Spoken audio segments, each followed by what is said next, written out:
যাবেন? হ্যাঁ যাও। তুমি হ্যাঁ মই। তুমি রিক্সা চালাও? আবার মনে কি বলতে আছে, মুই তো ছোটবেলার থেকে রিক্সা চালাই। আপনার কোনো সমস্যা? এই খবরদার আমার সাথে ফাইজলামি করবে না। তুমি যে রিক্সা চালাও সেটা আমাকে বিয়ের আগে বলো নাই কেন?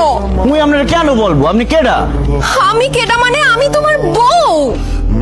আপনার চেহারা, চোখ, হাত, পা, গাল, গলা সবকিছু হুবহু আমার স্বামী সবুজের মতো। ম্যাডাম হয়েছে কি, এই দুনিয়াত এক চেহারা 7 জন মানুষ আছে, এর লিগেই আপনার স্বামীর সাথে মোর চেহারা মিলে গেছে, কিন্তু মুই আপনার স্বামী না। দোস্ত বাদ দে তো, তোর স্বামী রিক্সা চালাতে যাবে কেন? এইটা তো স্বামী না, চল তো। আচ্ছা ভাই আপনি আপনার শার্ট খুলেন, কারণ আমার স্বামীর বুকের মধ্যে একটা জন্ম দাগ আছে, কালো দাগ। সেই দাগ যদি আপনার বুকের মধ্যে না থাকে তাহলে আমি বিশ্বাস করে নিব আপনি আমার স্বামী না। এনা হাত ধরতো না আমি খুলবো না সাহেব, এই খবরদার মোরে ধরবেন না, মারুন। দোস্ত কালো দাগ তো সত্যি সত্যিই আছে। এই সত্যি করে বলেন তো আপনি কে? ধরা যখন পড়ে গেছি আর মিথ্যা কথা বলবো না শান্তি। আমি সবুজ, তোমার স্বামী। আমার চাকরি চলে গেছে তো তাই রিক্সা চালাইতেছিলাম, কি আর করবো বলো। ছি শান্তি, ছি, তুই একটা রিক্সাওয়ালাকে ভালোবেসে বিয়ে করছস? তুই এত সুন্দর একটা মেয়ে, ভার্সিটির সব ছেলে তোকে পছন্দ করতো, আর তুই রিক্সাওয়ালার সাথে সংসার করতেছিস।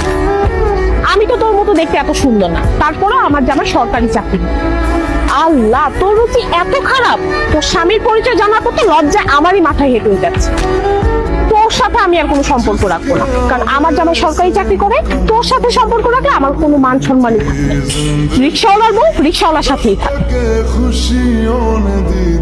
রিক্সাওয়ালার আমি বিয়ে করছি না, এটার একটা ভিত করতেই হবে। এই শান্তি, কি হয়েছে? কান্নাকাটি করতেছিস কেন?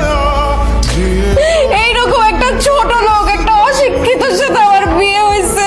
তুমি কোন সাহসে আমার ছেলেকে অশিক্ষিত ছোট লোক বলতেছো? অশিক্ষিত ছোট লোক বলছি কারণ সে রিক্সা চালায়। এখন আপনি বলেন, ও যদি অশিক্ষিত না হইতো তাহলে কি রিক্সা চালাইতো? সি সি, কি বলে? আমার ছেলে রিক্সা চালাবে কেন? এইটা আমি বিশ্বাস করি না। ধুর।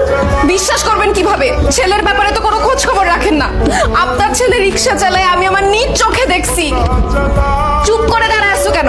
গুণধর মায়ের গুণধর সন্তান, বলতেছো না কেন যে তুমি রিক্সা চালাও? হ্যাঁ বাবা, শান্তি ঠিক কথাই বলেছে, আমি রিক্সা চালাইছি। এবার আমার কথা বিশ্বাস হলো তো শাশুড়ি আম্মা যে আপনার ছেলে রিক্সা চালায়? এবার বুঝছেন আমি যে আপনার ছেলেকে ছোট লোক বলছি, অশিক্ষিত বলছি, এমনি এমনি বলি নাই। সে আসলে অশিক্ষিত, আসলে একটা ছোট লোক। ছি ছি ছি ছি, ওর ভাবতেই অবাক লাগছে আমার মেয়ের জামাই রিক্সা চালায়। আপনাদের কোনো মান সম্মান না থাকতে পারে, কিন্তু আমার তো মান সম্মান আছে।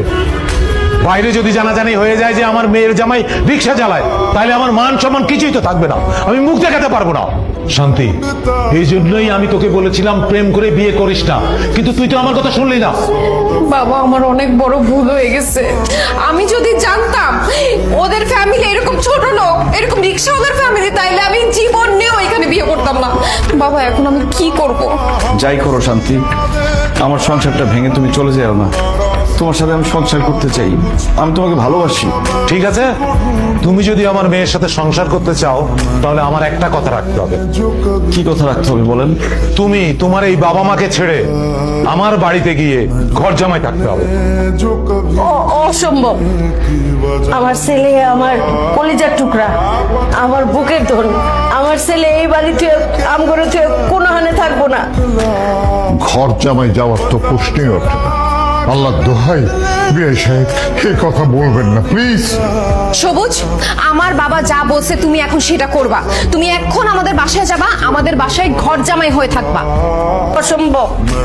প্রয়োজন পড়লে আমার ছেলেরে আমি ভিক্ষা করে খাওয়াবো, তাও আমার ছেলে আম করে চাইরে কোথাও যাইবো না। আমার ছেলেরে আমি যাইতে দিবই না। সবুজ, তুমি এখন বলো কি করবে?